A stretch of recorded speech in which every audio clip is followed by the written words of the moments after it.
दोस्तों, यदि हमें किसी कस्टमर के आधार में मोबाइल नंबर अपडेट करना है तो उसके लिए हमें चाइल्ड एनरोलमेंट क्लाइंट जो ऐप दी है इसको ओपन करेंगे और इस पर ऑपरेटर लॉगिन करेंगे।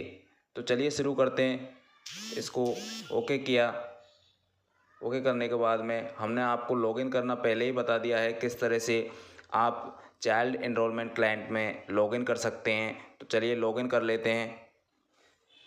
यहाँ ऑपरेटर का यानी अपना स्वयं का आधार नंबर लिखना है। बायोमेट्रिक ऑथेंटिकेट इस वाले ऑप्शन पर क्लिक करके ओके करना है और अपना फिंगर लगाना है। फिंगर सक्सेस होने के बाद लॉगिन वाले ऑप्शन पर क्लिक करेंगे और इस तरह से आपके पास नई विंडो ओपन हो जाएगी। उस पर ओके करेंगे और आपको यहाँ सेटिंग का ऑप्शन दिख रहा है, इस पर सेटिंग करके हम क्लाइंट और ऑपरेटर सिंक कर लेंगे। यहाँ से ऑपरेटर सिंक करेंगे। ऑपरेटर सिंक होने के बाद आपको क्लाइंट सिंक पर क्लिक करना है। दोनों होने के बाद आप यहाँ से बैक बटन पर क्लिक करेंगे। सेंटर सिंक सक्सेसफुली ओके पे क्लिक करेंगे। उसके बाद में आपको क्लाइंट सिंक करना है। क्लाइंट सिंक होने के बाद में आपको बैक जाना है। यहाँ से सेटिंग वाले ऑप्शन पर क्लिक करके बैक जाना है। ओके पे क्लिक करेंगे। उसके बाद हमें यहाँ दोस्तों ऑपरेटर लॉगिन और सेंटर सिंक होने के बाद क्लाइंट सिंक होने के बाद आपको ये जो होम स्क्रीन दिखाई दे रही है इस पर आप आ जाओगे। तो यहाँ पे जो मोबाइल अपडेट ऑप्शन है, यदि किसी कस्टमर का आधार में मोबाइल नंबर अपडेट करना है तो इस मोबाइल अपडेट वाले ऑप्शन में हमें जाना है।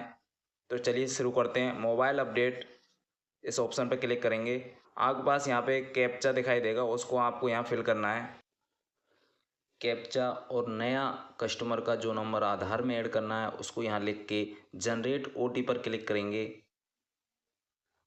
कुछ इस तरह से हमें स्क्रीन दिखाई देगी। उसके बाद हमें यहाँ ओटीपी फिल करनी है।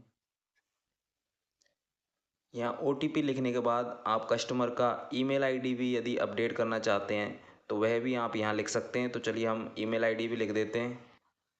यहाँ हमें कस्टमर का आधार नंबर लिखना है। आधार नंबर लिखते हैं। कस्टमर का बायोमेट्रिक लेने के बाद यहाँ आप ऑपरेटर आधार देख रहे हैं, आपका आधार पहले से लिखा हुआ है, इस पर क्लिक करेंगे और बायोमेट्रिक लेंगे।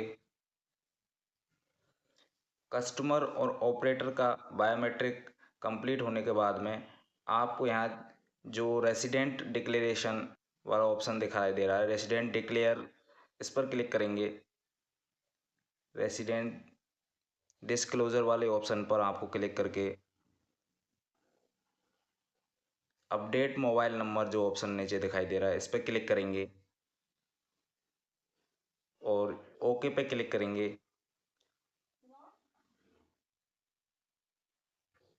M100 रेजिडेंट ऑथेंटिकेशन फेल, यदि इस तरह एरर आती है तो आपको कस्टमर का फिर से फिंगर लगवाना है। ओके पे क्लिक करेंगे और फिर से फिंगर लगवाएंगे। अपडेट पर मोबाइल पर क्लिक करेंगे।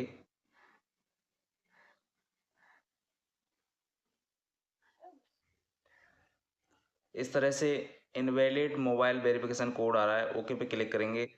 इसका मतलब हमें जो वेरिफिकेशन कोड है वो एक्सपायर हो चुका है। अभी फिर से हमें दोबारा से लॉगिन करके मोबाइल नंबर अपडेट करना होगा।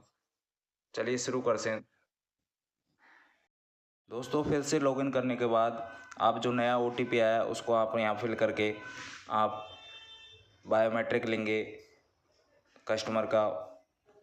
उसके बाद में ऑपरेटर स्वयं का बायोमेट्रिक लेके रेसिडेंस डिस्क्लोजर पर क्लिक करके अपडेट मोबाइल नंबर वाले ऑप्शन पर क्लिक करेंगे। ओके पे क्लिक करेंगे।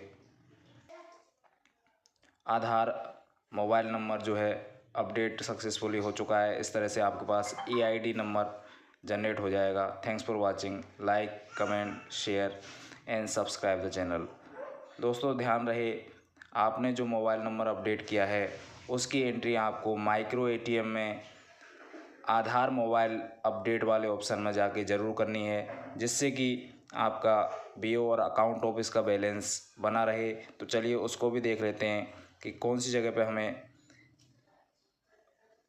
मोबाइल नंबर अपडेट वाला ऑप्शन माइक्रो एटीएम में दिखाई देगा। तो सबसे पहले आपको माइक्रो एटीएम को लॉगिन कर लेना है। माइक्रो एटीएम में लॉगिन होने के बाद आप इसको स्क्रॉल डाउन करोगे तो यहाँ आपको एक ऑप्शन दिखाई देगा मोबाइल अपडेट, आधार मोबाइल अपडेट का जो ऑप्शन दिखाई दे रहा है, आधार मोबाइल अपडेट, इस पर क्लिक करेंगे और जितने भी आपने आज आधार अपडेट किए हैं, आपको पता है आधार अपडेट की जो डिपॉजिट फ़ीस है वो 50 रुपये है। पर आपको यहाँ पर ध्यान रखने वाली बात यह है कि केवल जितने भी मोबाइल अपडेट किए उसकी काउंटिंग यहाँ लिखनी है। यहाँ जो पैसा है वो बैलेंस ऑटोमेटिक आपका यहाँ दिखाई देगा। जैसे हमने अभी एक आधार में मोबाइल नंबर अपडेट किया है तो 1 लिखेंगे और ये cash to be deposit 50 rupees इस तरह से आ जाएगा। यदि आप 2 मोबाइल नंबर अपडेट करते हैं तो 100 रुपीज़ टू बी डिपॉजिटेड इस तरह से यहाँ लिखा आएगा। तो हमें बंद करके इसको सबमिट करेंगे। ध्यान रहे यहाँ कोई भी एरर यदि आप करते हैं, यदि इसमें गलती से कोई 5 एंट्री करते हैं तो सीधे ही ये सबमिट करते ही कोई कंफर्मेशन मैसेज नहीं देगा और आपके पैसे जमा हो जाएंगे। तो ध्यान रहे जितना आप मोबाइल नंबर अपडेट कर रहे हो उसकी केवल यहाँ पे संख्या लिखनी है। यदि हमने एक ही किया है तो 1 लिखकर हम यहाँ सबमिट वाले ऑप्शन पर क्लिक करेंगे और आपके पास इस तरह से कैश डिपॉजिट सक्सेसफुली का ऑप्शन आ जाएगा। जो भी मोबाइल हम अपडेट करते हैं कस्टमर का उसकी काउंटिंग हम लिखनी है जिससे कि हमारा बैलेंस बीओ और अकाउंट ऑफिस का सेम रहे। Thanks for watching, like, comment and subscribe the channel.